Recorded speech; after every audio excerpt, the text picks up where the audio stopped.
17. november roku 1989 je dňom, na ktorý nesmieme zabúdať. My ako študenti katedry masmediálnej komunikácie a reklamy v spolupráci s Ministerstvom vnútra Slovenskej republiky sme vytvorili kampaň, prostredníctvom ktorej sme nechali ožiť spomienky na kľúčové chvíle v histórii. Na Instagrame a Facebooku Ministerstva vnútra sme v pamätný deň Nežnej revolúcie nielen pripomenuli, ale aj priblížili udalosti s ňou spojené. Aký bol teda cieľ nášho projektu? Chceli sme, aby mladí ľudia videli, že sloboda, ktorú dnes máme, neprišla automaticky, ale bola získaná odvážnymi ľuďmi v boji za demokraciu. 17. november 89 nie je iba záznamom v kalendári. Pripomína nám, ako masy ľudí dokázali spojiť svoje hlasné túžby za slobodou. Zároveň tento deň symbolizuje pád železnej opony, teda socialistického režimu a autoritatívneho vládnutia. Najprv sme sa museli pozrieť na to, kto bol súčasťou revolúcie.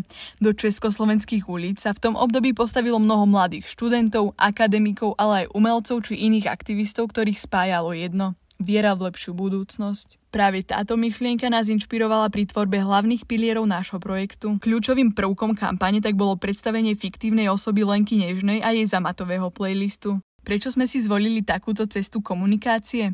Pretože je dokázané, že rozprávanie príbehu pomáha lepšie si zapamätať posolstvo.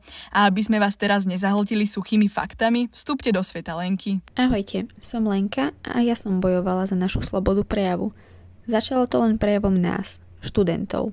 No nakoniec sme sa spojili všetci s rovnakým cieľom. Aby sme sa cieľovej skupine priblížili čo najviac, vytvorili sme osobu v mladom veku, ktorá ich po celý deň sprevádzala. Lenka nám predstavila aj svoj už spomínaný zamatový playlist. Ten tvorilo 19 československých piesní, ktoré nás vtiahli priamo do novembrových udalostí.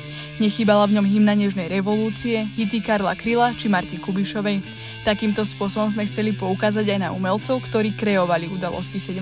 novembra. Playlist bol verejne dostupný na platforme Spotify. A prečo práve táto streamovacia platforma? Pretože ju používa viac ako 547 miliónov používateľov. Po prvotnej analýze sme sa rozhodli zvoliť si istý formát príspevkov. Keďže mladých ľudí viac zaujíma krátka a pútavá forma, zvolili sme si karusel. Tento estetický formát príspevkov v interaktívnej podobe podnecuje sledovateľov k preklikávaniu a ďalšiemu objavovaniu obsahu. V popise príspevkov sme detailnejšie rozvíjali pocity, ktoré Lenka zažívala počas revolúcie. Zdvíhanie kľúčov bolo pre mňa metaforou otvárania nových dverí do budúcnosti. Každým zdvihnutím kľúča som cítila túžbu po zmene a nádej na demokratickú reformu Československa. V ďalších príspevkoch nám Lenka predstavila symboly Nežnej revolúcie. Sledovatelia mohli prechádzať cez kľúče, kvety, hesla až k samotnému playlistu. Lenkin príbeh sa stal mostom, ktorý spájal generácie. Príspevkami sme na sociálnej sieti Facebook totiž podnetili aj diskusiu. Vytvorený kvíz prebiehal na Instagrame Ministerstva vnútra 18. novembra.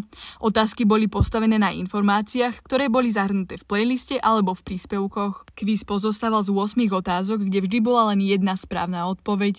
Cieľom tohto kvízu bolo preskúšať vedomosti ľudí o Nežnej revolúcii. Celkový dosah našej kampane na Facebooku dosiahol impozantných organicky získaných 20 997 a na Instagrame 2759. Užívateľia nielen sledovali naše príspevky, ale aj aktívne s nimi interagovali.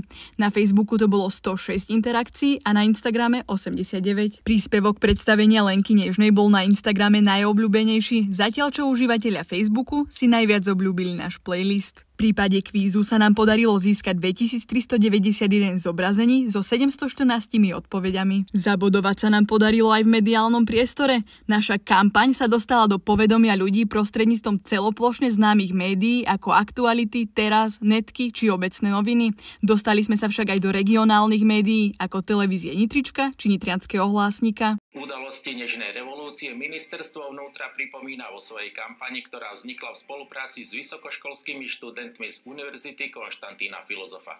Nezabúdajme si pripomínať, že sloboda nie je vždy samozrejmá. Vyžaduje snahu a ochranu.